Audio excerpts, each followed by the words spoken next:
And so God is saying, I want you to understand that God, He said, I was there since the beginning and I'm going to still be there. But He wants for us to understand that we can't change the past. We can't change the history. We can't change the stuff that is going on. Amen. We must understand that we must make history.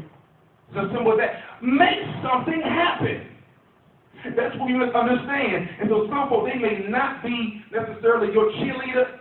Amen. They may not necessarily because of your changes you're going through your change. They may not be your biggest cheerleader, but at the end of the day, God is literally placing you, amen. Even though you feel like you are you are a couple steps back, you really are a couple steps ahead. And so you must understand this. And some folks, I mean, literally, you do good. Everybody seems to be like it's almost like a pin drop.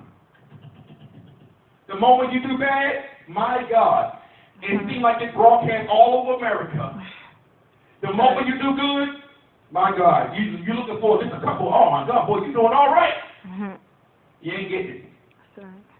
When you are really anointed, amen, you must understand that you're going to be alone. You're going to hurt. You're going to go through stuff. People are not going to understand. You're not going to understand what you're going through. I don't care, amen, but you got to be secure within God. You have to be secure within yourself. Amen. You have to understand the gift that's within inside of you. You must understand that He will preserve you. He will preserve you. He will keep you in the midnight hours. He will protect you regardless of what is going on around you. And so we must understand this. We must understand the pattern. So the entire thing about Christ, we must understand that Christ has our hands. In spite of, He has it. Look at your neighbor and say, God's going to do it. God's going to do it. God's going to do it. He is going to do it. Stop worrying about folks that left your life. If they leave it, it's okay. Look at your neighbor and say, it's going to be okay. It's going to be okay. Some folks, they leave their life before they act like it's the end of the world. Literally. Ain't the end of the world yet. That's right. Amen. At the end of the day, it's the reason why they left your life. You're trying to birth or reincarnate the good times that you had with the person. Right. And it's time to let it go. You're trying to reincarnate it. You're holding on to dead weight. You're holding on to it. And then you're wondering why it's this wall of petition. You wonder why this wall of petition of argument that is going on. Because it was your time to let it go. Right. It was your time to release it. And you're still trying to hold on to that memory, to that relationship. And the relationship is over. Right. It's an expiration date behind it. You must be able to move on. Some folk are seasonal. Some folk are there for the long haul. But you must be able to understand this. And so we must understand that this is what happens. And so we must be able to release ourselves from this. Release yourself from it. Stop holding on, amen, to that sexual experience you had with that person. Hey, I'm going there. My God, boy, He know how to work it. Okay, all right. Act like y'all know what's going on. Act like y'all see today. My. Like it is. Boy, they hold on to that memory on how they worked it. And they hold on to that, and it was such a stronghold that it was hard for them to release it. It was hard for them to release them from their life based off of a physical experience. And so God is saying, my God, you must be able to understand. At the end of the day, God is saying, it's the reason why I had to separate you. Amen. You know the reason why I had to release you from this. Amen. Stop holding on to your brand or this brand that you had. Hold on to this status quo. You're trying to hold on to this.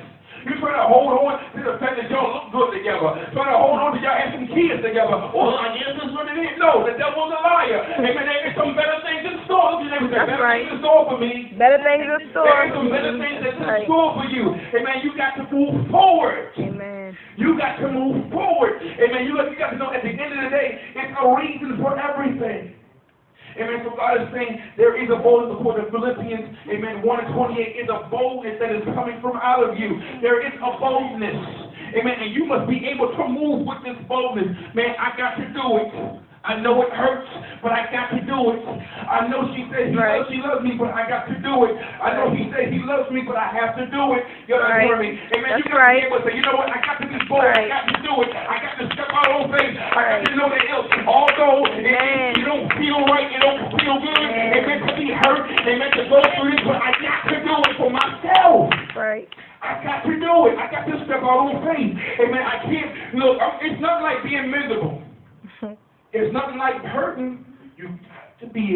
step out. I don't care what business that you're in. Amen. If you're making some financial moves, amen, whatever the situation is, you got to step out on faith. You got to believe it. I know you jacked up before with some business moves before in the past. I know you done linked up with a family member, or Ray, you try to hook up with Ray, and y'all do the business together, and Ray just ran away with your money. That's what you're doing, trying to hook up with family members. You're trying to hook up with family members, and they jacking your money up, and say, oh, this is my manager. Ray taking you all up. The IRS looking for you and everything. IRS, everybody looking for you.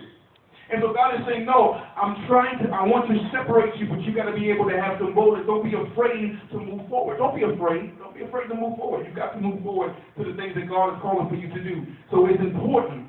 It's time to move forward. Amen. If you got some beef going on with some church, because there's a lot of things going on in the church.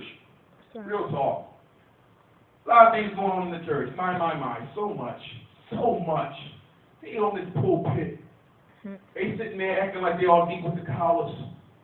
My God, elder over here on the left got beef with missionary on the right. Everybody's beefing with everybody. Everybody has, amen, their own little cliques in the church. Amen. These things are going on, and you don't even realize you got bigger things. You come to church just trying to get restored, trying to get delivered, literally, and you got to sit here and go through all this junk going on in the church. And you got folk act like they don't know what to do with themselves. And they're supposed to be ministering, and they ain't even ministering. They beefing instead of ministering. And some folk probably even hurt you. But at the end of the day, God is saying you have to look beyond this stuff. I'm going to tell you something. At the end of the day, some folk, you just got to look past this stuff, because I'm going to tell you something, you can get so caught up with the person that you'll miss God, that you'll literally miss God. So God is saying, you got to release this thing immediately. Sorry. You got to know it. Clear your conscience. If you have something against someone, clear your conscience.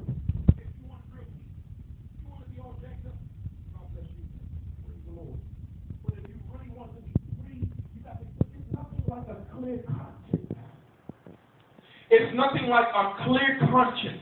It's nothing like God really clearing your mind from some things. And then sometimes it's best to just take a back seat and say, you know what, amen, I don't even want to argue no more.